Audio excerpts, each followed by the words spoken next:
ओम सच्चिदानंद रूपाय विष्णुत्पत्त्यादिहेतवे तापत्रय विनाशाय गोविंदाय नमो नमः। ओम कृष्णाय वासुदेवाय हरये परमात्मने प्रणतक्लेशनाशाय गोविंदाय नमो नमः। नमस्कार, स्वागत है आपका आचार्य वाणी में। मैं आचार्य डॉक्टर विक्रमादित्य आपके साथ हूँ और आज का विषय हमारा है कुंभ राशि वालों के लिए 28 तारीख शनिवार एकादशी तिथि है और शनिवार युक्त एकादशी का योग बन गया है। बड़ा सुंदर योग है, 2-3 बार से ऐसा योग बन रहा है क्योंकि शनि इन दिनों आपकी राशि के अनुसार से समझें कि वक्री चल रहे हैं और साथ साथ साढ़े साथी का योग भी चल रहा है। और एकादशी के दिन सुंदर उपाय करके शनि को मनाने का सुंदर उपाय भी कर सकते हैं आप। और इन दिनों शनि जब साढ़े साथी चल रही होती है ना, तो कहा जाता है कि किस्मत भी खुलने वाली हो तब भी शनि महाराज उसका कहीं ना कहीं प्रभाव रोक देते हैं। सत्य रहते हुए, दृढ़ रहते हुए कार्य करने की ज़रूरत है। शनि महाराज का थोड़ा उपाय लगातार आपको करते रहना चाहिए। अभी 2 साल करीब करीब है आपके साढ़े साथी, 3 साल तक साढ़े साथी और रहेगी। अभी तो मध्यकाल साढ़े साथी का चल रहा है, तो ध्यान रखते हुए कार्य करें। तो विशेष तौर पर शनि को मनाने का आपको प्रयास लगातार करना चाहिए। शनि को मनाएं, सदा सुख पाएं। सबसे अच्छा तो ये रहेगा कि हनुमान चालीसा का पाठ करें। साथ साथ कोशिश करें तिल का दान, तिल से यज्ञ, तिल के तेल का दान भी कर सकते हैं। इससे भी आपके लिए शारीरिक कष्ट को दूर करने का, शारीरिक कष्ट के लिए ग्रह अच्छे नहीं है इस समय। तुला दान, तिल का दान, तेल का दान, ये सब करना आपके लिए समस्त रूप से कल्याणकारी रहेगा। 29 तारीख की हम बात करें, रविवार का अवसर, द्वादशी तिथि है और सिंह राशि में सुबह 5:37 पर चंद्रमा का प्रवेश होगा और ये आपके लिए नए उत्साह का वर्धन करने का योग बना सकता है। जैसे सिंह आ जाता है ना, तो एक शक्ति का राजा आ जाता है, तो एकदम सुरक्षा और शक्ति का भाग, यानी जैसे किसी भी जगह में काम कर रहे हो, बहुत सारे लोग बैठे हुए, वहाँ राजा आ जाए तो क्या होता है, सब अलर्ट हो जाते हैं। इसी प्रकार से सिंह राशि में प्रवेश करते ही आपकी राशि के अनुसार से चंद्रमा आपके अंदर नई शक्ति का संचार करने के योग बना सकता है। ऐसे योग 2-3 दिन के लिए अच्छा है। अच्छे मोटिवेशन से नया रास्ता, मनोमस्तिष्क में नया विचार प्राप्त होने के योग आपकी राशि के अनुसार से आपको स्वयं बनते दिखाई देंगे। सन्यासियों के निमित्त श्राद्ध भी किया जाता है। द्वादशी का श्राद्ध रहेगा, जिनका द्वादशी का शरीर पूरा हुआ पितरों के निमित्त, उनके निमित्त श्राद्ध करने के लिए सबसे सुंदर तिथि है। साथ साथ सन्यासियों का, बहुत सारे परिवार में लोग सन्यास ले लेते हैं और सन्यास करके विरक्ति का भाव मन में उत्पन्न कर लेते हैं। तो ऐसे में उनके निमित्त कहा जाता है संसार से बंधन छूट जाता है, जीवित है। लेकिन ऐसे में सन्यासियों के निमित्त श्राद्ध करने, उनकी तिथि के दिन अवश्य उनका श्राद्ध कर लेना चाहिए। जो बहुत सारे पितृ दिवंगत ऐसे होंगे कि जिन्होंने कुछ किया ही नहीं जीवन में, और उनके निमित्त भी हमारा कर्तव्य है, तो उनके निमित्त अवश्य कुछ करने का हमको प्रयास करना चाहिए। अच्छा रहेगा। विशेष तौर पर रविवार का दिवस है, ये करने का प्रयास कीजिए, अच्छा रहेगा। 30 तारीख का दिन सोमवार का अवसर है और सोमवार के दिन त्रयोदशी तिथि पड़ रही है और साथ साथ सोम प्रदोष का योग बन गया है। शाम को प्रदोष के घूर्णन का सोम प्रदोष योग बन गया है। ग्रह नक्षत्र दृष्टिकोण से आपके लिए उत्साह के योग बना रहे हैं। आगे बढ़ने के लिए, नए विचारों को उत्पन्न करने के लिए नया रास्ता आपके मनोमस्तिष्क में दिखाई देता है। लेकिन शनि का ध्यान रखिएगा, शनि वक्री हैं, जिद्दी हैं और इस वक्त आपके मन पर भी अपना प्रभाव डाल रहे हैं, आलस उत्पन्न कर सकते हैं। सही दिशा प्राप्त होने के बाद भी थोड़े पुरुषार्थ में कमी, क्योंकि शनि की दृष्टि आपके तृतीय भाव, पुरुषार्थ वाले भाव पे ही पड़ रही है, तो आपको आगे बढ़ने में वो रोकने का प्रयास कर सकते हैं। लेकिन मन बिल्कुल आश्वस्त है, सही दिशा में सोच रहा है, तो जिद को त्यागने का आपको प्रयास करना चाहिए। सोम प्रदोष है, भगवान शंकर का ध्यान करें, मन को और बल मिलेगा। भगवान शंकर का जल से, दूध से अभिषेक करने का प्रयास करें। त्र्यंबकम यजामहे सुगंधिम पुष्टिवर्धनम, इस मंत्र का जप करें। त्रयोदशी के दिन जिन दिवंगत आत्माओं का पलायन हुआ, उनके निमित्त श्राद्ध भी इस दिन करें। और विवेकानंद योगाश्रम में, जैसा कहा हमने, सुंदर व्यवस्था है इन सब चीज़ों की। आप आश्रम से जुड़ सकते हैं। गौशाला में ब्राह्मणों के निमित्त भोजन कराना हो, गौशाला में गौ के निमित्त ग्रास करना हो, उसकी सुंदर व्यवस्था आश्रम पे की गई है। आप सब उसके द्वारा अभी श्राद्ध के संबंध में समझें कि श्राद्ध क्या है। हमने आपको कार्यक्रम के आरंभ में बताया था कि श्राद्ध कैसे किया जाना चाहिए, श्राद्ध का विज्ञान भारतीय संस्कृति में कैसे समझाया गया है, उस सबको भी समझने के लिए सुंदर हम व्याख्या उपस्थित कर रहे हैं। तो जैसा भी आपने सुना, पूरा सिलसिलेवार तरीके से आपकी राशियों में किस प्रकार का योगायोग बनता दिखाई दे रहा है। इसके साथ साथ हमने आपको विशेष तौर पर बताया श्राद्ध के बारे में। श्राद्ध भारतीय संस्कृति का एक ऐसा विषय है जिसको कहा जाता है श्रद्धा का समर्पण। श्राद्ध का नाम ही श्रद्धा के समर्पण से बना है और भारतीय सनातन संस्कृति का एक ऐसा अद्भुत विभाग है कि जिसको हम समझ लेते हैं कि मृत्यु एक जीवन का अंत है। देखिए, मृत्यु एक जीवन का चक्र है, जन्म मृत्यु। इस संसार में न तो जन्म का चक्र कभी समाप्त होता है, ना मृत्यु का चक्र कभी समाप्त होता है। पुनरपि जन्म पुनरपि मरणम शास्त्र में कहा गया है और आदि शंकराचार्य जी ने इसको प्रतिपादित भी किया है कि हम बार बार जन्म लेते हैं और बार बार मृत्यु को प्राप्त होते हैं। तो इसलिए ये जो हम सोच के आते हैं कि एक बीज को डाला, उसके बाद समाप्त हो गया बीज, उसके बाद जीवन की लीला समाप्त, उसके बाद कुछ नहीं, मृत्यु के बाद भी आगे बहुत कुछ है, पुनरपि जननम। ये बात सैद्धांतिक तौर पर सत्य के रूप में शास्त्र में प्रतिपादित की गई है। श्राद्ध उसका वास्तविक तौर पर प्रमाण है, ज्योतिष उसका वास्तविक तौर पर प्रमाण है कि हम पुनर्जन्म में विश्वास करने वाले लोग वास्तविक तौर पर भारतीय संस्कृति का एक वैज्ञानिक स्वरूप है ज्योतिष। ज्योतिष के अंदर हम जब दशाओं को निकालते हैं, गतरक्ष सर्वक्ष इत्यादि नक्षत्र की कैलकुलेशन करते हैं, तो उसके अंदर भुक्त भोग्य की व्यवस्था आती है कि कितनी दशा, कौन सी दशा नक्षत्र के किस अंश पे आपका जन्म हुआ है, किस वेला में आपका जन्म हुआ है, उसके अनुसार से उस नक्षत्र के अनुसार से कौन सी दशा में आपका जन्म हुआ, कितना भुक्त हो चुका था, कितना भोग्य बाकी है। यानी हम जब आप अपनी विंशोत्तरी दशा को देखेंगे अपनी जन्मपत्री के अंदर, तो वहाँ लिखा होता है जैसे किसी की दशा में कौन सी दिशा में जन्म हुआ, तो कितना आप पूर्व जन्म में भोग चुके हैं और उसकी बैलेंस दशा जो है वो इस जन्म में आपको भोगने को मिलने वाली है। तो उसके हिसाब से पूरा यानी गतरक्ष सर्वक्ष निकाल कर आप सही समझ सकते हैं कि ये जीवन बार बार प्राप्त होने वाला है। तो उसी प्रकार से और पुनर्जन्म जो है वो इतनी जल्दी होता नहीं है, हमारे यहाँ शास्त्र में कहा गया है। बहुत सारे लोग भ्रांति के रूप में इस कथाओं को सुना देते हैं कि व्यक्ति की मृत्यु हुई, जीवन समाप्त हुआ और कुछ ही दिनों में उसका पुनर्जन्म प्राप्त हो गया। लेकिन शास्त्र प्रतिपादित करता है कि हर व्यक्ति को अपने, देखो 1 वर्ष तक तो आपको प्रेत योनि में ही रहना है जीवन समाप्त होने के बाद। जब तक आपकी उन्मासिक श्राद्ध पूरे नहीं हो जाएंगे, यानी 1 वर्ष तक, 1 वर्ष के बाद ही व्यक्ति प्रेत योनि से निकलकर पितृ योनि में जाता है। तो उस 1 वर्ष के अंदर तो प्रेत योनि होनी है, तो इतनी जल्दी पुनर्जन्म होना ही नहीं है।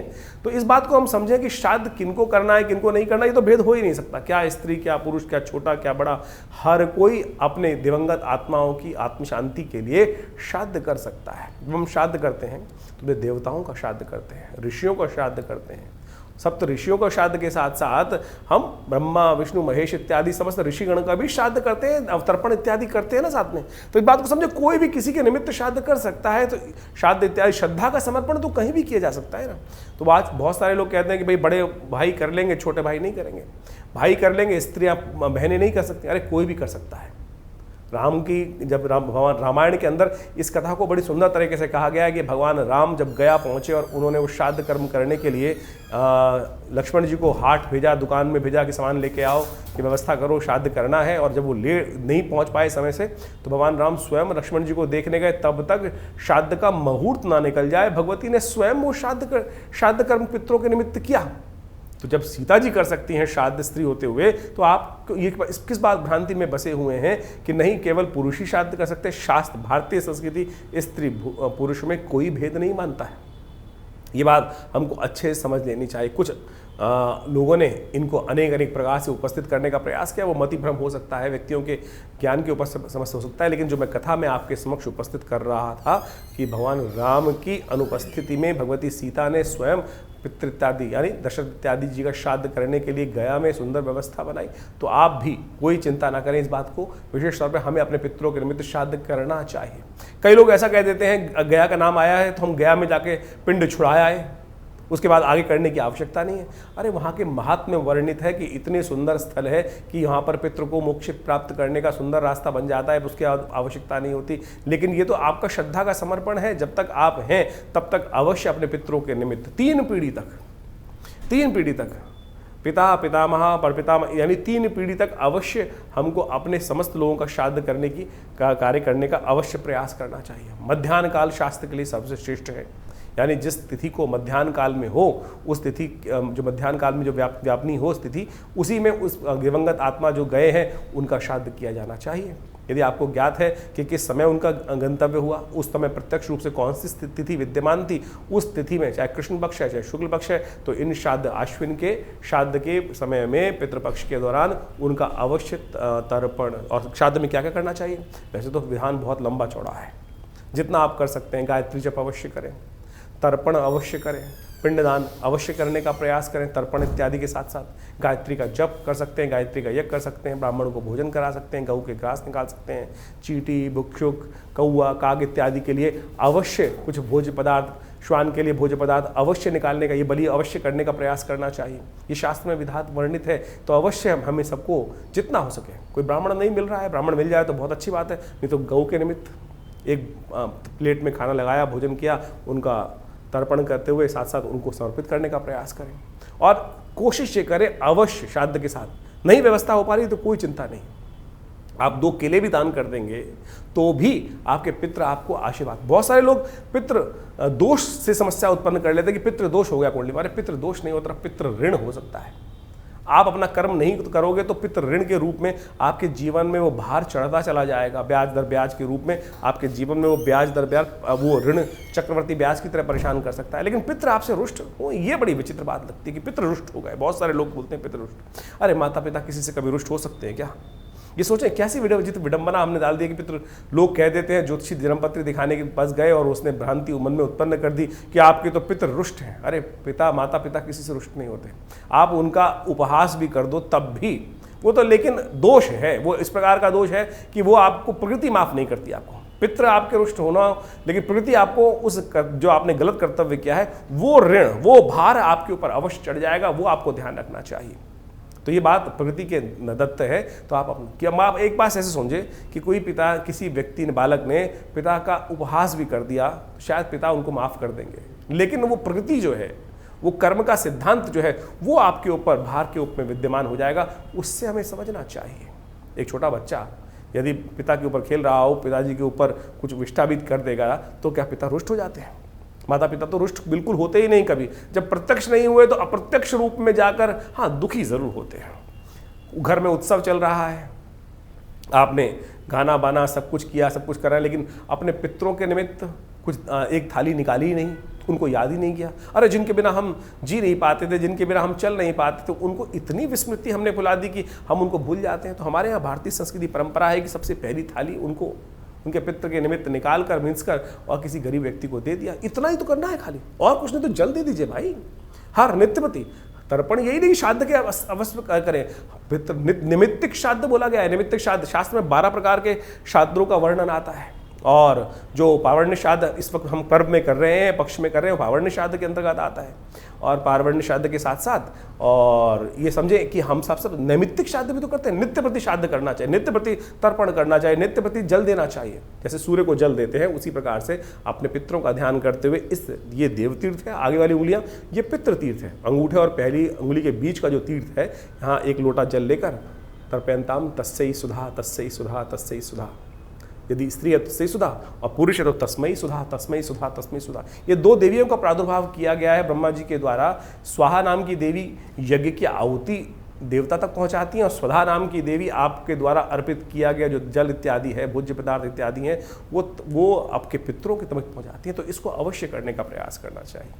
हमने विवेकानंद योगाश्रम के में एक विशेष व्यवस्था करी है कि इन पितृपक्ष के दौरान में यदि आप घर में किसी कारण से नहीं कर पा रहे हैं या कर पा रहे हैं, पूर्ण विधि नहीं हो पा रही है, गायत्री यज्ञ नहीं हो पा रहा है, तो हम आश्रम से संपर्क साध सकते हैं। आश्रम में पूर्ण व्यवस्था है, पूरा दिन यज्ञ की सुंदर व्यवस्था रहती है। नित्य प्रति 8 घंटे यज्ञ किया जाता है। तो अपने पितरों के निमित्त गायत्री का यज्ञ, तर्पण, ब्राह्मण भोजन इत्यादि समस्त प्रकार से करने की व्यवस्था रहेगी। आप अपने यदि किसी कारण से नहीं हो पा रहा है तो विवेकानंद योगाश्रम से फोन संपर्क साधकर आप अपने समस्त पितरों के निमित्त तर्पण इत्यादि, ब्राह्मण भोजन इत्यादि, गायत्री यज्ञ इत्यादि की सुंदर व्यवस्था, गौ ग्रास की सुंदर व्यवस्था करने के लिए सुंदर आश्रम से संपर्क साध सकते हैं। आश्रम में गौशाला भी है, सब कुछ व्यवस्था पूर्ण विधि के साथ की जाएगी।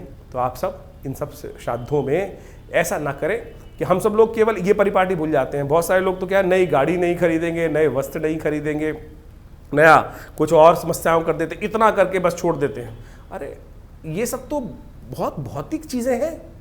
मुझे बताइए, आपके नए वस्त्र खरीदने से आपके पितृ रुष्ट होंगे या आप प्रसन्न होंगे? आपके पिता माता पिता आपकी तरक्की को देखकर, आपकी नई गाड़ी को देखकर अरे प्रसन्न ही होंगे भाई।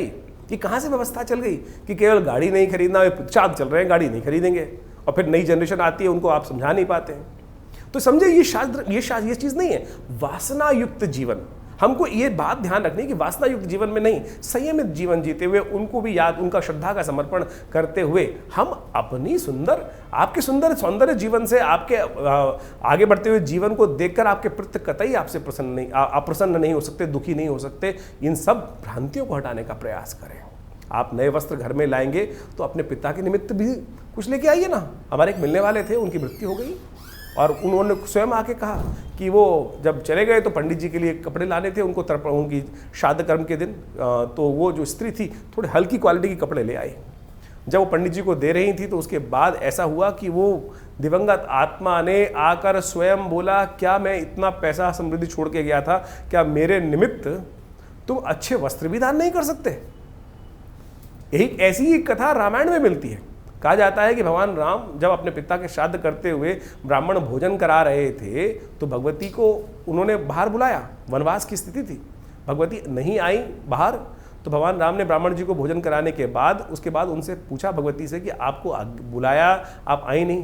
बोले जब आप भोजन करा रहे थे तो मैं साक्षात देख रही थी कि यहाँ पर स्वयं हमारे पितृ उसी रूप में विद्यमान हैं और उनको भोजन करा रहे हैं आप, तो मैं उनको इस अपनी सन्यासी अवस्था में बाहर आकर, सन्यासी वल्कल वस्त्र धारण करे हुए इस अवस्था में आकर उनको दुखी नहीं करना चाहती थी। तो सोचे ये साक्षात इतनी सुंदर कथा शास्त्र में वर्णित है कि हम जो ब्राह्मण को भोजन करा रहे हैं वो साक्षात वही है कि पितृ हमारे घर आकर उसको ग्रहण कर रहे हैं। ये है श्रद्धा का समर्पण। आप ये सोच के बैठे ब्राह्मण भोजन करा रहे, टाइम बार बार देखे जा रहे हैं, कब जाएंगे पंडित जी, कब कितना खाएंगे, कितनी रोटी खाएंगे, ये स्थिति मन में ना रखें। श्रद्धा का समर्पण पूर्ण श्रद्धा के साथ सोचें। आपकी जब पितृ ऋण चढ़ता है ना, जब नहीं आप निवृत्त होते हैं तो कितना भार, जीवन में चलते चलते व्यवसाय में कष्ट, कुछ ना कुछ चलते हुए गलती हुई गाड़ी रुक जाती है, अनेक प्रकार की जो समस्याएं जीवन में उत्पन्न हो जाती, समझ में ना आ रहा हो तो कहीं ना कहीं सोचना, क्या आपने पितृ ऋण से निवृत्ति का मार्ग सोचा है?